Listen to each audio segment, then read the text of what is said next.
Mira, podemos saludar a Ignacio Vilaplana, que es el responsable de inteligencia artificial del grupo Euskaltel. Señor Vilaplana, ¿qué tal? Muy buenas tardes. Hola, buenas tardes. A ver, esto de la inteligencia artificial es de aquello de lo que todo el mundo ha oído hablar, pero que no sé si todo el mundo sabe o sabemos para qué sirve exactamente y qué problemas resuelve, ¿no? Pues sí, es verdad que todavía hay un poco de desconocimiento, pero es verdad que también a medida que pasa el tiempo, se va normalizando esta nueva tecnología. Pero básicamente, por si alguien todavía, los oyentes, no tienen claro lo que es la inteligencia artificial, os puedo explicar, yo precisamente que trabajo con ella a diario, que es utilizar informática y matemáticas para, basándote en datos, obtener respuestas a preguntas.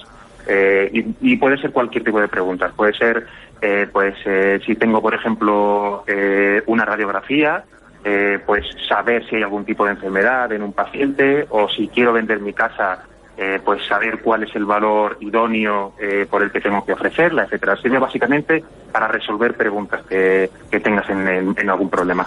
Básicamente, para que nos entendamos, las compañías de seguros la venían utilizando de una manera más estadística, pero ya se ha convertido en inteligencia artificial, ¿no? Es decir, si tantos accidentes se producen a lo largo del año, cuando una persona venga y me contrate con este coche, con este color, yo sé por dónde van a ir los problemas, ¿no? Exacto, ellos lo han estado usando unos métodos parecidos, más estadísticos, y de hecho la industria de los seguros, la industria de la finanza, los bancos en general, son, junto con las tecnológicas, los que más avanzados están en la implantación de la inteligencia artificial, precisamente porque su negocio es muy competitivo en este tipo de obtener los datos y utilizarlos en estos dos sectores. Pero la verdad es que poco a poco se está implantando en cada vez más sectores. Ya vemos incluso empresas no tan grandes como antes que, gracias a que se va normalizando esta tecnología y cada vez hay más gente preparada, se pueden empezar proyectos de inteligencia artificial en empresas bastante más pequeñas que hasta hace un par de años. Y como decíamos, aplicado al mundo de la salud, ¿se tienen datos de cómo está ayudando, por ejemplo, en la lucha contra la pandemia del coronavirus?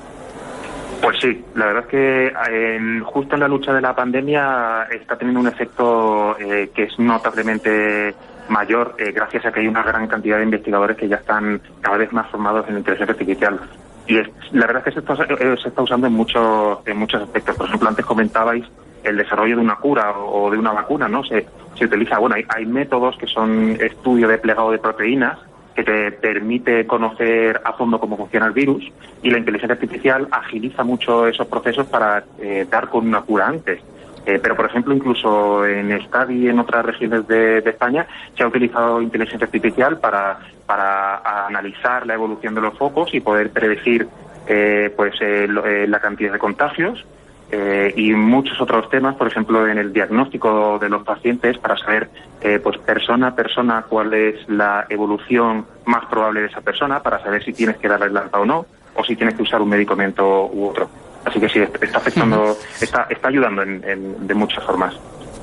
Es muy útil normalmente en todo lo que significa los árboles de algoritmos, ¿no? Es decir, cuando tienes que decir sí o no, sí o no, sí o no.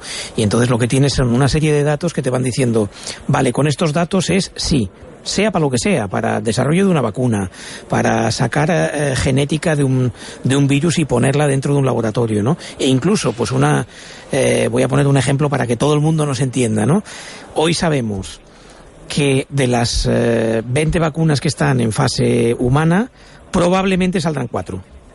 Y eso lo sabemos, entre otras cosas, por inteligencia artificial. Es decir, por todo lo que se ha recogido. La inteligencia artificial. Ya. Bueno, se han puesto modelos parecidos a lo que ha ocurrido hasta ahora con las vacunas, y lo que nos viene a decir es que a 1 año y medio, 2 años vista, deberían salir 4. Ojo, la inteligencia artificial, a ver si me equivoco, también puede fallar.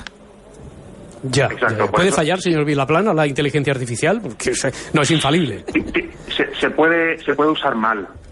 Yo no diría que la estadística o las matemáticas fallan. Probablemente es más probable que una persona lo interprete mal y llegue a conclusiones erróneas. Eso sí puede pasar. Ya. Es importante controlar y seguir los modelos de inteligencia artificial y entenderlos bien. La interpretabilidad de la inteligencia artificial y su uso ético son temas muy importantes que, por supuesto, influyen en la calidad de los resultados.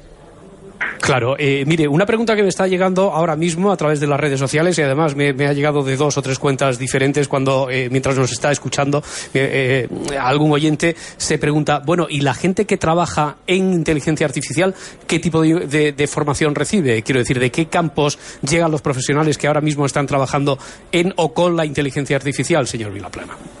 Pues mira, eso es un punto muy importante para mí, porque el sector ahora mismo tiene bastante necesidad de gente, de trabajadores, de gente formada para trabajar, y la verdad es que es un trabajo bastante bonito, muy especializado técnicamente, pero es bastante bonito y falta gente. A día de hoy los trabajadores experimentados suelen venir, yo por ejemplo vengo de una ingeniería, yo soy ingeniero de telecomunicaciones, pero muchos otros vienen de matemáticas, de estadística o de otras carreras técnicas. La suerte es que ahora, en el último año o 2 años, hay unas 20 universidades en toda España, y en concreto en Euskadi hay 3 que están ofreciendo ya grados y dobles grados específicos de ciencia de datos. Así que con eso también un poco todos los del sector esperamos que venga una nueva jornada de gente que nos ayude a sacar el trabajo, porque hay mucho. Y eso ya forma parte de la revolución que hablábamos, ¿no? Es decir, nuevas formas de trabajo, nuevas formas de formación.